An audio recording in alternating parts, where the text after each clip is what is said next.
Hello students, welcome to M for PRT and TGT. आज एटेड junior super TET science previous year question का part third है। आज इस थर्ड पार्ट में बायो फिजिक्स केमिस्ट्री यानी ओवरऑल साइंस के कुछ इंपॉर्टेंट क्वेश्चंस दिए हैं प्रीवियस पेपर के, जो कि विभिन्न बुक्स से लिए गए हैं। तो चलिए स्टार्ट करते हैं, और ये क्वेश्चन आप ध्यान से पढ़ेंगे, अच्छे से पढ़ेंगे, क्योंकि ये बहुत इंपॉर्टेंट क्वेश्चन है और आपके पेपर में पूछे जाते हैं। तो पहला क्वेश्चन है, निम्नलिखित में से किसमें परमाणुओं की संख्या अधिकतम है?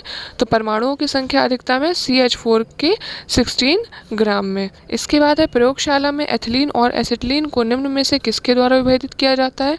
तो ये विभेदित किया जाता है टॉलेंस अभिकर्मक के द्वारा। नेक्स्ट क्वेश्चन है, प्राकृतिक रबर का एक लक होता है, तो ये होता है आइसोप्रोपीन। सर्वाधिक क्वथनांक वाला यौगिक एन पेंटेन होता है। फिर इसके बाद चलते हैं नेक्स्ट क्वेश्चन की तरफ। निम्न यौगिकों में से किसमें ऑक्सीजन की ऑक्सीकरण संख्या +2 है? तो ये है OF2। फिर है, एरोमेटिक यौगिक के अणुओं में पाई इलेक्ट्रॉनों की संख्या, तो ये होती है 4n+2। फिर चलते हैं नेक्स्ट क्वेश्चन की तरफ।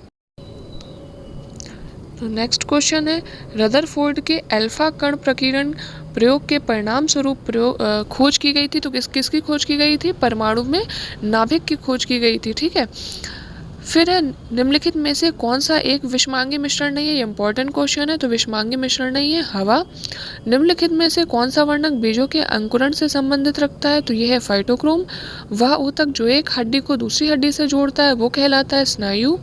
बीजों को जरायुज या विविपेरस अंकुरण होता है, तो ये होता है किसमें? राइजोफोरा में। आप एक चीज़ याद रखेंगे, जो समांगी और विषमांगी मिश्रण वाला क्वेश्चन है, इसको आप अच्छे से ध्यान रखें, क्योंकि ये आपके एग्जाम में भी जो सिलेबस दिया है एडेड जूनियर सुपर टेट का, उसमें भी ये दिया हुआ है टॉपिक। फिर है, रेशम पालन क्या कहलाता है? तो ये कहलाता है सेरिकल्चर। एपीकल्चर किसे कहते हैं? यहाँ पे एपीकल्चर के बारे में देख लेते हैं। मधुमक्खी पालन होता है, पिसीकल्चर मत्स्य पालन होता है, और एग्रीकल्चर हम सब जानते हैं फसलों से रिलेटेड होता है। प्रोटिस्टा जगत से संबंध रखने वाले समस्त जीवधारी होते हैं। ये कैसे होते हैं? एक कोशिकीय और यूकैरियोटिक होते हैं। प्रकाश संश्लेषण के उपोत्पाद के रूप में मुक्त ऑक्सीजन का स्रोत क्या है? तो वो है जल। जल से ही H2O मिलता है हमें, यानी कि जल से H2 और ऑक्सीजन मिलती पौधों को। ठीक है, तो ऑक्सीजन का स्रोत क्या हो जाता है? जल।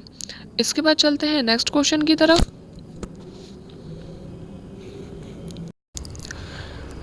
लैंगरहैंस की द्वीपकाएं किसमें पाई जाती हैं? तो ये अग्नाशय में पाई जाती है। इंपॉर्टेंट क्वेश्चन है। एंजाइम रासायनिक रूप से होते हैं, तो ये रासायनिक रूप से प्रोटीन होते हैं। निम्नलिखित में से कौन सा अम्ल विटामिन भी है? तो ये एस्कॉर्बिक एसिड, जो विटामिन C को कहा जाता है। ठीक है, और विटामिन A को रेटिनॉल कहा जाता है, विटामिन B1 को थायमिन कहा जाता है, और विटामिन D को कैल्सीफेरॉल कहा जाता है। फिर है, वर्षा की बूंदों के गोलीय आकार का उल्लेख करने के लिए जल के निम्नलिखित गुणों में से किसका प्रयोग करते हैं? तो पृष्ठ तनाव का प्रयोग करते हैं। ये भी इंपॉर्टेंट है। निम्नलिखित में से ग्रीन हाउस गैस कौन सी है? तो कार्बन डाइऑक्साइड, ये ग्रीन हाउस गैस है। ये भी याद रखेंगे, इंपॉर्टेंट क्वेश्चन है। और विटामिन E को कहा जाता है इरोवोकैल्सिफेरॉल, और विटामिन K को कहा जाता है फिलोक्यूनिन। ठीक है, तो मैंने सोचा कि अब 2 रह गए, तो इसको भी बता देना चाहिए, तो यहाँ पे याद रखिएगा नाम। निम्नलिखित में से कौन सी धातु खनिज नहीं है? तो ये है जिप्सम। निम्नलिखित धातुओं में से कौन सा द्रव है? तो ये है ब्रोमीन। किस वैज्ञानिक ने रेडियोधर्मी तत्व रेडियम की खोज की? तो रेडियम की खोज की थी मैडम क्यूरी ने। और यहाँ पे अधातु तो हमने देख ली है, ब्रोमीन होती है द्रव, और धातु में पूछा जाए तो मरकरी या पारा धातु होती है, पर द्रव धातु होती है। इसके बाद चलते हैं नेक्स्ट क्वेश्चन की तरफ। किस कारण से स्टोन कैंसर होता है? तो एसिड रेन या अम्ल वर्षा के कारण। ब्राइन क्या है? ये सोडियम क्लोराइड का संतृप्त विलयन है। हरे फलों को कृत्रिम ढंग से पकाने के लिए एसिटिलीन गैस का प्रयोग किया जाता है। तो आज हमने इतने क्वेश्चन कवर करे हैं। अब चैनल को जल्दी से आप लाइक कर लीजिए, शेयर करिए ज़्यादा से ज़्यादा फ्रेंड्स में, फैमिली मेम्बर्स में, और चैनल को सब्सक्राइब कर लीजिए, ताकि आपको जब भी मैं वीडियो अपलोड करूं तो उसका नोटिफिकेशन मिलता रहे। इसलिए आप बेल आइकन प्रेस कर लीजिए। एडेड जूनियर सुपर टेट की तैयारी के लिए, पीआरटी टीजीटी की तैयारी के लिए चैनल के साथ जुड़े रहिए।